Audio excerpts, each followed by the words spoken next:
எப்போவுமே நம்ம செய்து கற்றல் ஒரு விஷயத்தை நம்ம செஞ்சு பார்த்துட்டோன்னு வச்சுக்கோங்க, உங்களுக்கு என்ன செய்யாது, லைஃப் லாங்கு மறக்கவே மறக்காது. இப்போ இந்த சம்ம எக்ஸாம் கோட்டையில் வந்ததுன்னா எல்லாரும் என்ன பண்ணிடுவீங்க, இந்த சம்மை போட்டுருவீங்க.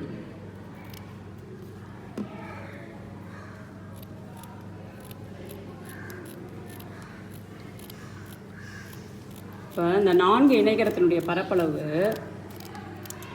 ஒன்றா இருக்குமா வேறு வேறு இருக்குமா?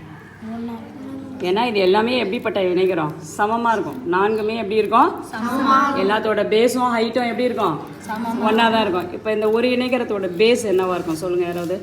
இப்போ 4 இணைகரம், 4 இணைகரம் நம்ம பிரிச்சிட்டோமா, 1 2 3 4. இப்போ நம்ம என்ன செய்யணும், புதிய இணைகரத்தினுடைய பரப்பளவு இந்த ஒரு பீஸ் எடுத்துட்டு இப்போ 18 இந்த ஹைட் எவ்வளோ ஆயிடுச்சு சொல்லு.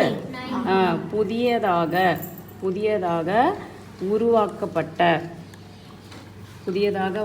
உருவாக்கப்பட்ட இணைகரத்தினுடைய என்னதுமா அடிப்பக்கம், இணைகரத்தின் பேஸ் எவ்வளோமா 9 சென்டிமீட்டர்.